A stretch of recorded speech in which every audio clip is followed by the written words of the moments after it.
Okay, we'll call to order today's meeting of the Climate Action and Resilience Committee. It's the Wednesday, January 22nd, 2025 meeting.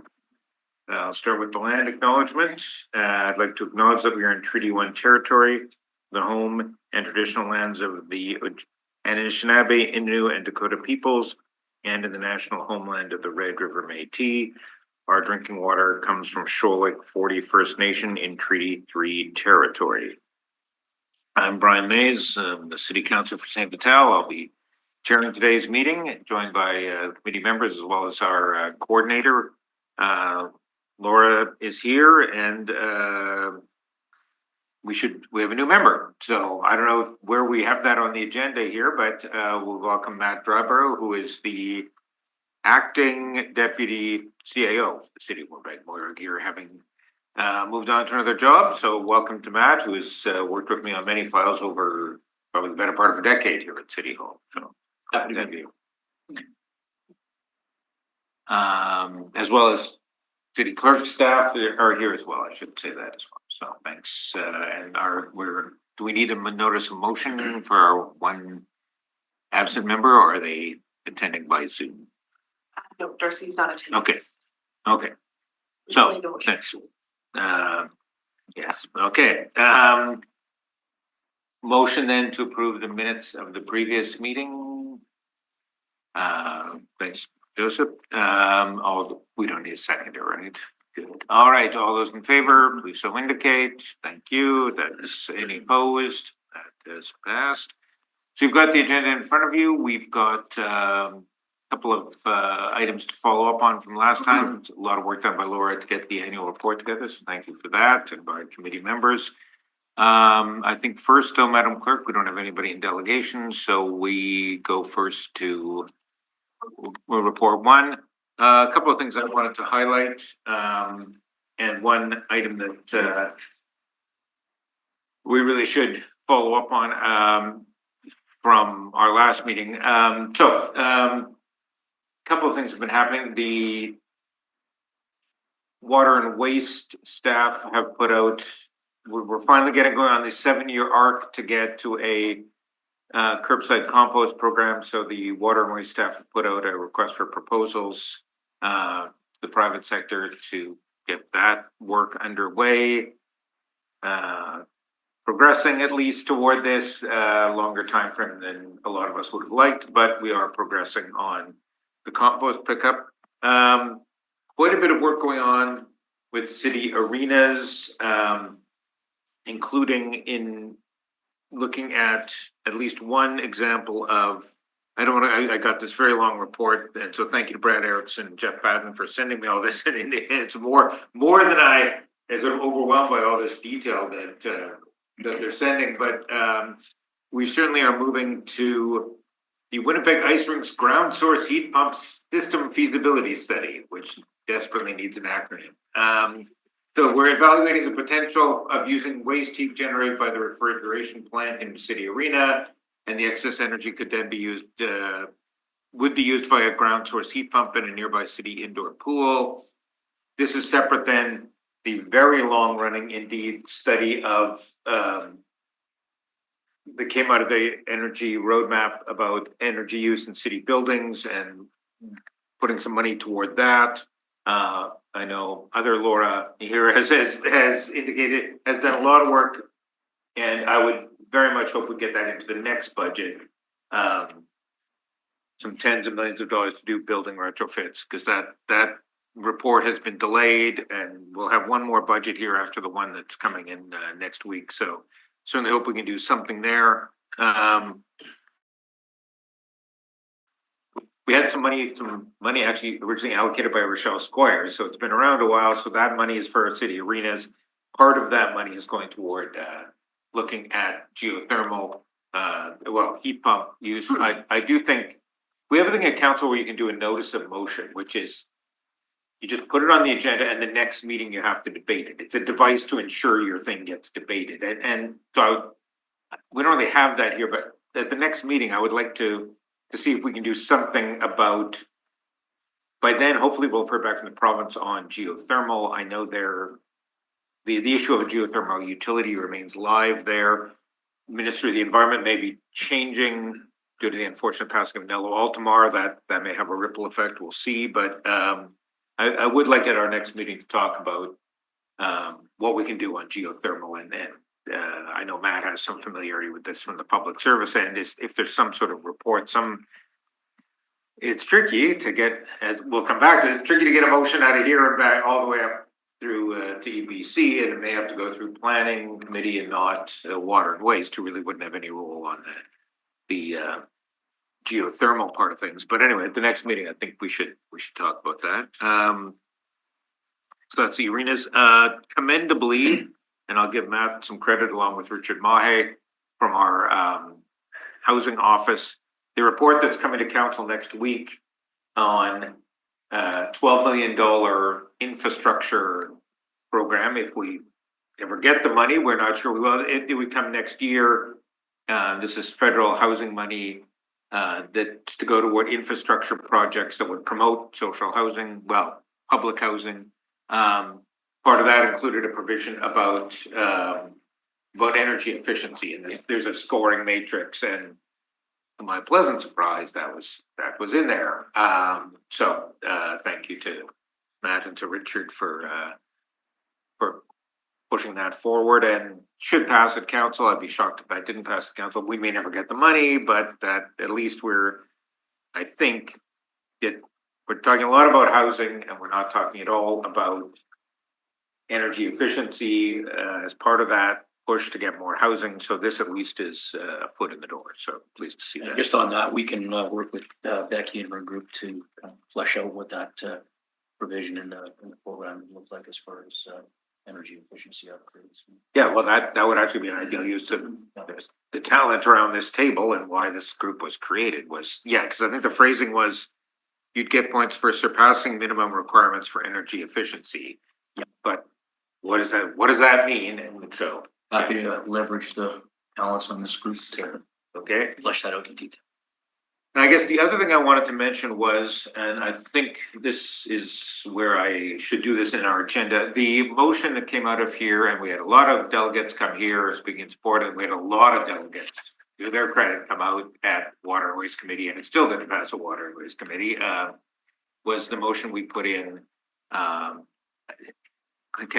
There was a specific title for it, which I don't have right in front of me, but yes, I was going to say it had natural gas in the title, but to transition from natural gas. So that did not pass. It's back to somewhat to the debate we've had, which is if the mandate of this committee is to send items up to the Water and Waste Committee, and then at the Water and Waste Committee, some of it was, well, this isn't our affair. This is about building heating. I think we should debrief, I think was your term on that. I voted for it. It was a 2-1 vote, so it was defeated. Even a tie vote would have meant it wouldn't go forward up to executive committee. So do you want to speak to that then? I think I'll open it up to the committee. Sure.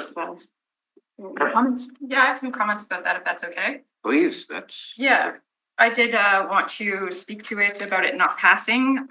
This is the report so that we can understand the tools and mechanisms to transition off natural gas. So there was a good discussion in some ways from the people on that committee.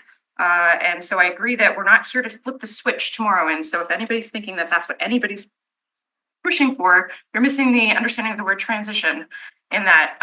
And so doing so, like flipping a switch right away and just saying no more natural gas would be irresponsible. So I agree with him on that point. I also want to say that I agree that it's important to work with all levels of government. But what I'm left wondering about that decision is how they're going to be prepared for those conversations with other levels of government if the city does not understand what tools and mechanisms are at their disposal. I also want to highlight that Manitoba Hydro is currently working on their integrated resource plan, and their mandate is to get to a net zero economy. And so the fear around going to coal is probably like that's a risk that's next to nothing. And I'm surprised that anybody would be worried about that. I also want to speak to the fact that it sounded like some of the councillors didn't like hearing from the general public. I find that a little concerning for a number of reasons. And I also just want to highlight that one of the reasons that's concerning is that nobody can know everything. And so that's one of the reasons that understanding and hearing from the public and from experts is so important. And one of the reasons this committee exists. So I'll just take this moment to highlight that we've been here for over a year and yet have yet to have a referral from council on any kind of decision making. And I've heard from others that are in similar committees that we're not the only ones that are being underutilized. I also want to remind people that climate change is everybody's jurisdiction. So I was also surprised at the issue about kind of trying to push it aside in that way. And then finally, I just want to remind everybody that the first step in fuel switching is always going to be energy efficiency. And so fuel switching is essentially transitioning off natural gas is another way to say that. So it was like deeply disappointing. And I agree with the councillor who said that the province adopted the lowest possible energy efficiency tiers across the board in their current building codes. They are working to rectify that. But I will also remind the city, as Councillor Mays has pointed out, that we keep doing things, or you guys keep adopting motions to invest in energy efficiency and then not allocating budget to it. And so regardless of codes, the city has control over its own building stock. And I was really happy to hear that you guys got that energy efficiency points into some of the funding that you're going for. So all that to say, if and when this comes up again, I hope that people will make a different, that the councillors will make a different choice to understand the tools and mechanisms to get off of natural or to transition off natural gas. Because doing otherwise is opting to have no information at best and misinformation at worst. So just wanted to say that. Happy to say more if somebody has a question. I think personally, I mean, yeah, the frustration is, I mean, you can take the position that the water and waste staff should be laser focused on getting the north end sewage treatment, goes by two different, north end sewage treatment or north end NUPIC is the acronym. So you can say that we got to be done by 2030. It's $1 billion. We got to focus on that. But then why have the energy roadmap? Why have any of these things? And you might say, well, that's left over from the Bowman era, and there's some truth in that. But either we have these things and they mean something or they don't. And I think that's that's the battle, or that's the question that needs to be answered is, well, why, what are we going to do under these things? If that seemed to be the most safe, I don't know what the word, the innocuous is the wrong word, the most measured wording possible to try and move forward on this study idea, and yet it still didn't get through the first hurdle, not to mention EPC or council. So that is, well, that's why we're having this conversation is, where to next, I guess.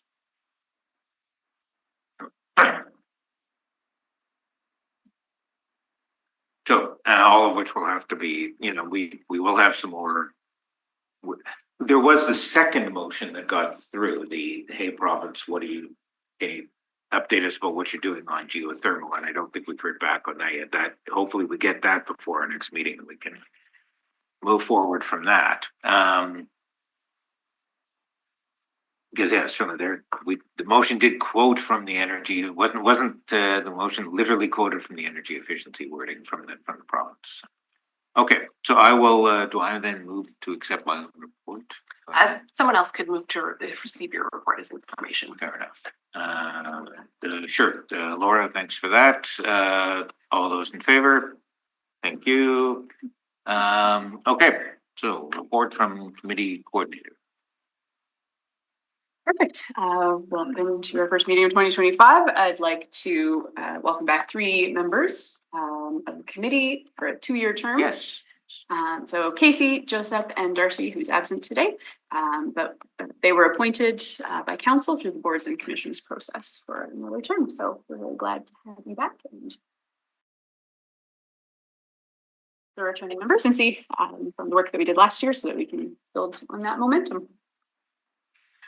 So Kirk, since the October meeting and an update, Kirk held 2 working meetings, one in December and one in January. And the results of those meetings are completed in the 2024 annual report and 2025 work plan that are on the agenda and will be discussed. Both documents are required by Kirk's terms of reference for transparency and accountability. They will both be submitted to Standing Policy Committee, Water, Waste, and Environment for consideration. Another requirement that we do annually is for Kirk to submit a budget, an annual budget. But Kirk is required to wait until after the 2025 preliminary budget process as proposing a budget that will accompany and allocate funds to our work plan activity. So per the 4-year budget, we anticipate that the 2025 annual budget update will confirm the $50,000 operating budget for Kirk activities. So report back on that in April. A few project status updates. The project research methods to align actions with climate targets has experienced a few delays, but we anticipate that the research will be forthcoming at the April meeting. I wanted to thank Council for approving Kirk's motion on December 12th. The project was called Public Opinion Research on Winnipeg Climate Action. And so Kirk has made progress recommending a consultant for up to the $12,000 budget, and we've received approval to move forward on that. So Kirk will be working on recommending the direction of those survey questions or the polling questions and how the data will be used.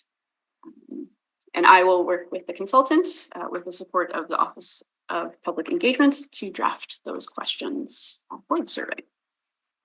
And then we'll get Kirk's review on those. So the collaborative process. An update on the Winnipeg Climate Action Plan. The Office of Sustainability project team shared that the interdepartmental core working group of the city that includes subject matter experts has been established to advise the project team. And the project team is also working on finalizing the request for proposals for consultants to support the update of the Climate Action Plan update. And details on Kirk's role as an external advisory mechanism to that project will be further defined this year.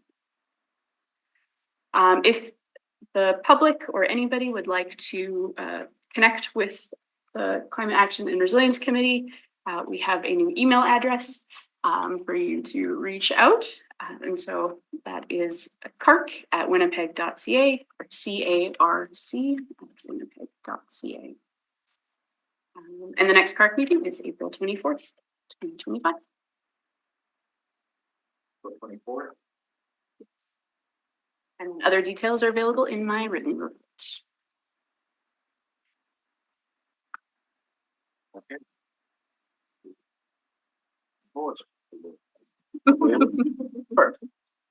Thanks, there, apologies. Any questions for our coordinator coming out of that? If not, can we get a motion to, we need a motion to approve that raised information? Okay. So I think Casey was first there, so we'll go with that. All those in favor?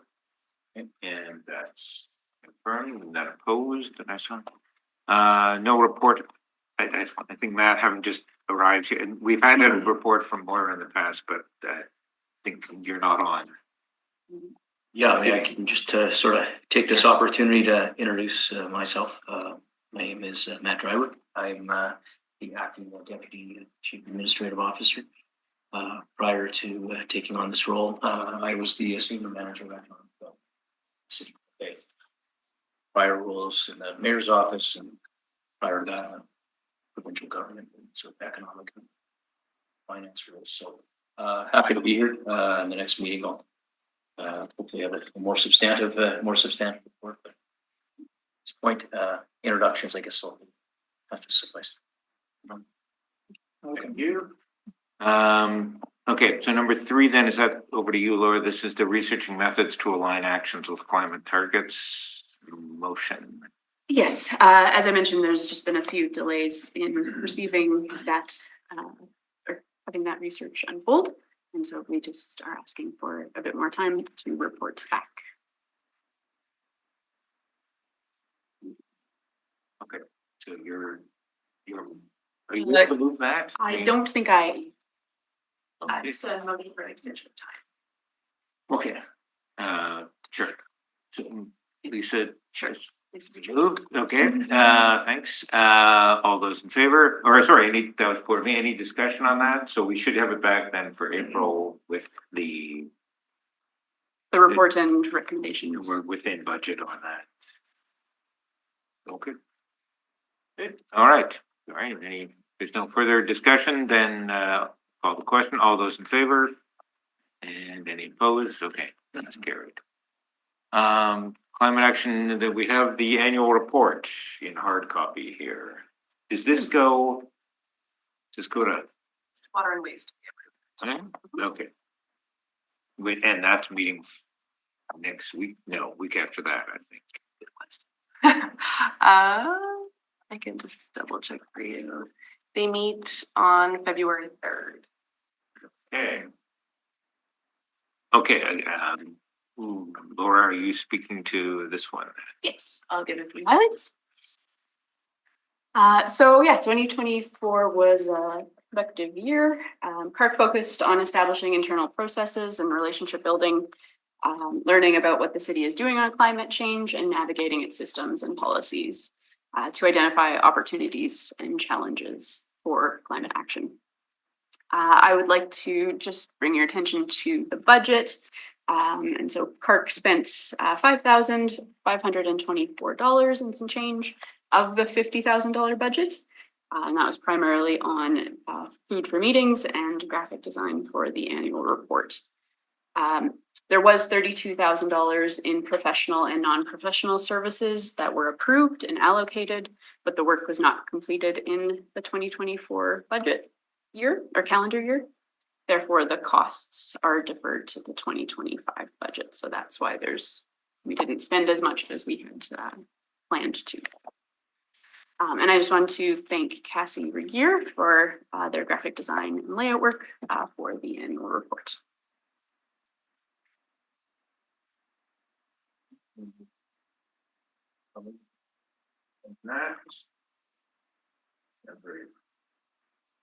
So this would go up through water and waste to. Yes, this committee reports to the Standing Committee on Water, Waste and Environment, so they are here. Okay, sounds good.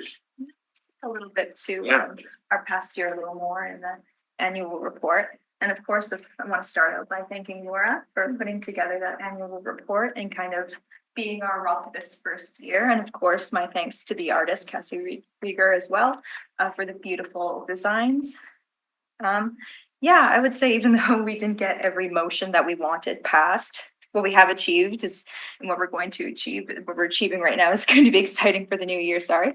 I hope in the new year ahead that we can really tackle some more issues and really narrow down on what we want to focus on as a committee. And I think we'll get a lot of help through the reports that we get back in the new year.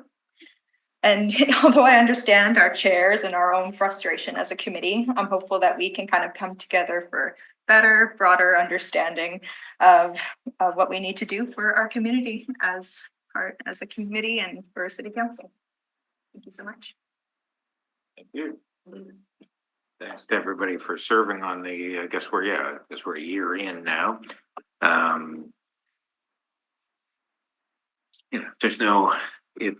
There's a lot of these, the Committee for Safety is meeting them in the other room, so yeah, there's always this period of council where you get the Food Council annual report of the Committee for Safety, and there's always the jumble of reports that comes in. So yeah, you'll probably see this go forward along with annual reports from a number of other committees.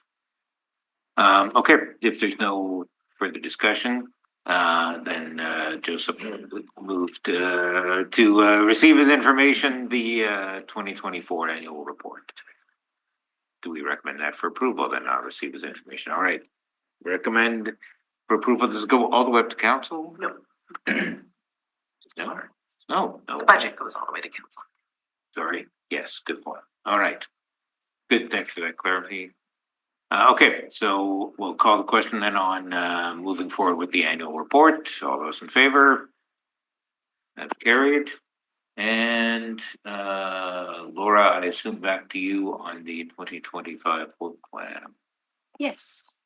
So I'd like to highlight a few things. The work plan is largely the same as in 2024 with the direction that's given in the terms of reference. Since we're still a relatively new committee, there's a lot of content there about the kinds of activities that we can work on. So I'd say there were about 4 different kind of categories that some of which we have control over and can identify and recommend, and others that we're waiting for direction from their folks. So there's annual activities or processes such as reviewing the Winnipeg Climate Action Plan annual reports or developing annual reports for our own committee work. There are under development activities that are not led by CARC but supported by them, like being an external advisory body for the Winnipeg Climate Action Plan update. Then there are items that CARC initiates, such as motions when priority issues are identified, or things like hosting a community event or educational event. There are also other activities that occur on a request basis, like receiving referrals from council or committee for CARC's advice. So there's a whole range of different things that we can take on. And now that CARC has a better understanding of how the city and their committee works, it can plan to focus on relationship building and education. And this will help to understand and prioritize shared climate action related to Indigenous rights, equity, affordability, health, emergency preparedness, and many other topics that we discuss on a regular basis. So there's lots that we've got our eye on, and should be a very interesting year.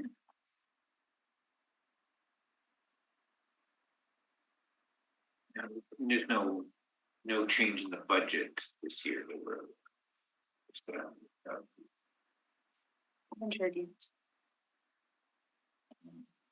Yes, the budget working group this year, so. Well, I guess city budget passes will pass. Well, the city budget will go to a vote next week, so we'll see where that's headed. Okay, so any questions or comments about the 2025 work plan? Well, I won't say it's a question, but I guess I had a couple of comments or things that I think would be important action items coming up. One of my main concerns as a landscape architect and a community member is basically related to this whole issue that we've talked about before of having a bylaw that protects trees on private property within the city of Winnipeg. And I recognize there are challenges. In fact, I understand the challenges go right up to the provincial government to change the City of Winnipeg Act, or or adjust things that basically would allow the city to do something with setting up a bylaw of this kind. But I think it's really important. I can say that there are other jurisdictions ranging from Vancouver to Toronto to this, all around the country, basically, that have tree protection bylaws within their urban sort of areas, and they basically protect trees, set up a system whereby if there is development and that any trees that are removed are replaced commensurate with the size and condition of the existing trees being removed, with maybe more than one other tree. And there's also requirements that there be arborist inventories of properties that are going to go forward with a development agreement. I think all of these things are things we have to think about in terms of the city of Winnipeg, so we can start protecting our urban forest, and that includes trees on private property as well as the public lands. So we've already we're seeing what's going on right now with the LeMay Forest, where there have been public demonstrations, there have been lawsuits, but it's a repeat of what happened in Wilkes South. And I think the action, this keeps going on. There's obviously interest within the community of protecting urban forests, and they are certainly important in terms of being greenhouse gas store greenhouse gases, basically. And they're important for resilience in our community. They provide cooling effects and they provide natural habitat, and they provide other things that are important to human health in terms of the community. So, I mean, this is also at the intersection of Indigenous rights, climate action, property rights, and all sorts of issues. But I think we would appreciate having the opportunity as a committee of understanding what, when something like this comes up, an issue like the LeMay Forest, and, you know, having an input to the process. My understanding most recently, and this is from Laura from Standing Committee, Policy Committee on Property and Development, that as of January 13, there was I believe it was carried. Yes, it was. There was a recommendation that was carried to actually take the lands that I understand are part of this area for the LeMay Forest and rezone it as PR, Parks and Recreation. Not sure how that works in terms of retroactively rezoning, but I guess that would help. Anyway, that was one key issue I have, and I think I would appreciate that committees or council ask Parks advice on future issues of this kind, especially when it relates to major natural habitats. Protection. The second point would be, we have a survey that's going out. I guess it's been approved. Has been, yeah. Yes, it was. To try and determine the level of awareness about climate change and about vulnerabilities and adaptation strategies, I would hope, and, you know, to address what I consider to be an immediate and existential challenge to our community and our world in terms of climate change. Like, I don't know how much I keep hearing people who either tell me I'm a catastrophist. I think I mentioned this to some people because I think that there's a real issue here. There's people who totally disbelieve in the idea of climate change, despite wildfires and hurricanes and whatever's been going on recently in the news. But I think we really need to have an idea of what our community understands in terms of what it's all about. And that would potentially lead us to some direction in what can we do in terms of public education or assisting the city with public education in terms of climate action, climate change, what people can do, what they need to think about in terms of adaptation to heat, weather conditions generally, wind even, and flood and so on. I guess that's all I have to say. Yeah, I would like to compliment what Don says, that I totally agree. And I would say I'm feeling very optimistic with this committee, because as the first year was kind of a try to understand, to set this foundation of who we are, and just to understand what is happening in the city and the processes. Well, I'm optimistic because I think that this new year is the year that we are going to be able to take action and to do the task that we have assigned, is this bridge between the community and the city council. And yeah, I'm feeling optimistic because I know that we can be the speaker of the community, trying to bring their voice if maybe the city is not listening now, then just to try to support in that way, you know? Yeah, and honestly, I think that we have a list of very interesting potential projects and motions, and yeah, we go for it. Maybe just to add to what others have said, you know, for 2025, I'm looking forward to initiating some working groups to really focus on discussion and coordinating action and recommendations on areas of climate action. And in particular, I guess having a public health focus, like, you know, things that overlap with health, like such as action or supporting active transportation is an example of like, I think, you know, one area that we might want to explore as a committee on a particular working group, but there could be others like, you know, protecting private trees on private land. I think it's another example of something we could consider exploring. I'll add to this discussion since we're all kind of partaking right now.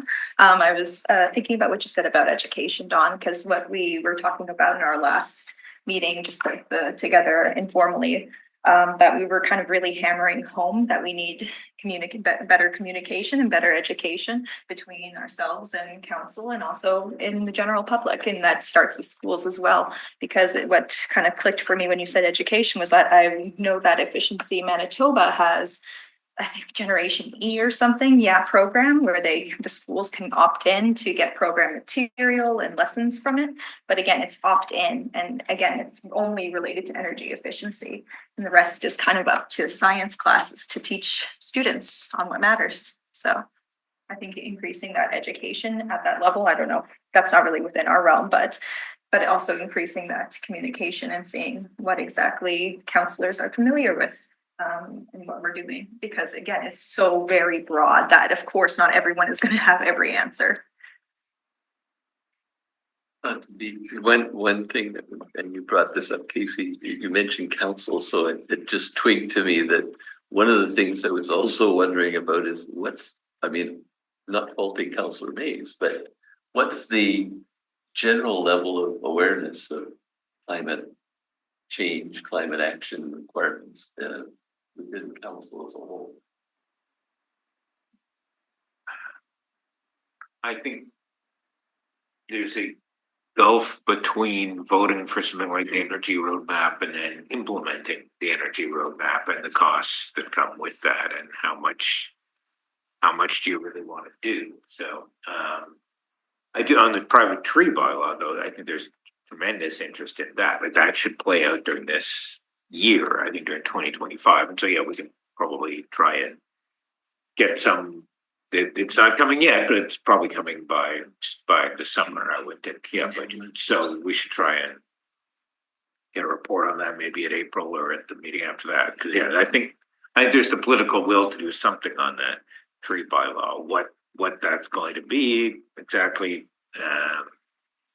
that's politics, I guess. We'll see what comes of it. But I think on that issue, there'll be enough votes to pass some version of that. But in sort of other climate change issues, we are moving forward on composting for the first time. However, it'll be like a 7-year arc instead of the 4-year arc that we thought it would be. So that's about it. It's hard to answer any more specifically than that. The reason I was mentioning that is I was thinking about the wildfires. This is just one example in California where they said really that the civic authorities were completely unprepared. They didn't really have processes in place to deal with, what was going to happen.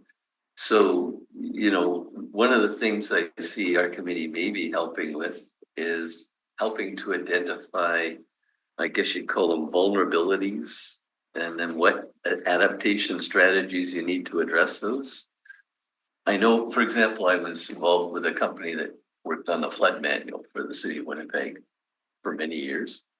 And that especially at the time of I think it really got going after the 1997 flood, but it's a really important thing to make sure that we understand our, hydrology around the whole province and how it fits with what could happen if there was major storms that could happen here, or even droughts, I guess, in terms of impacts on riverbanks and impacts on people, So that's one example, but there's also in terms of health and wellness, there's a whole issue of what do we do when heat gets really high. Especially for vulnerable populations out there. There's cold issues too, but I don't know if we've been thinking as much about heat in terms of you know, the populations that might be living outside or not have proper accommodations that have cooling devices or opportunities for cooling. So, I mean, there's a number of things within housing construction, housing systems, mechanical systems and so on.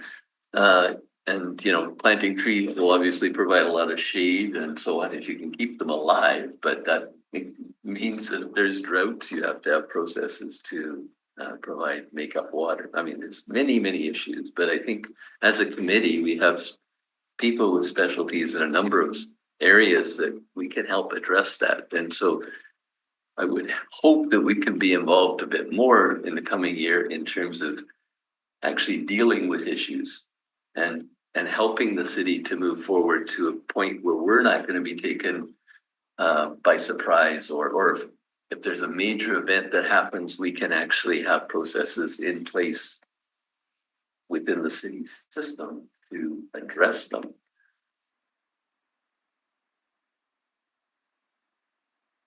Go ahead.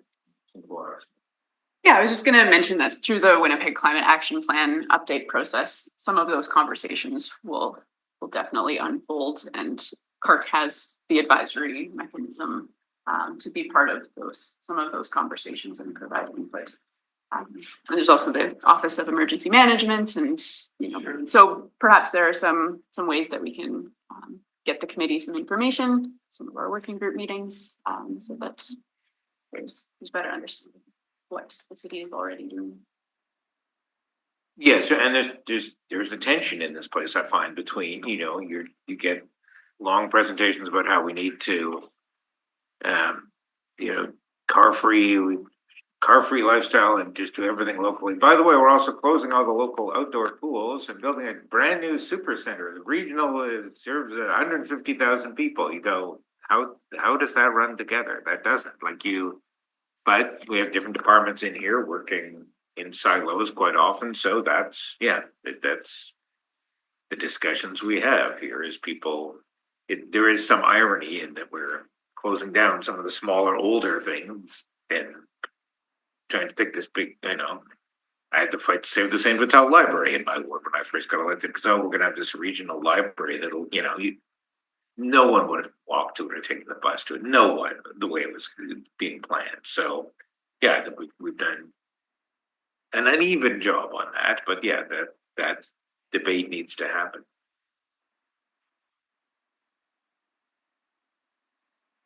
Good, well said, everybody. So yeah, so that's, hopefully, in the year ahead, people will be able to be more aware of what this committee, the existence of this committee and what it can try to offer. So, okay, if there are no further, the private tree bylaw, that is a real thing that is happening, that should happen.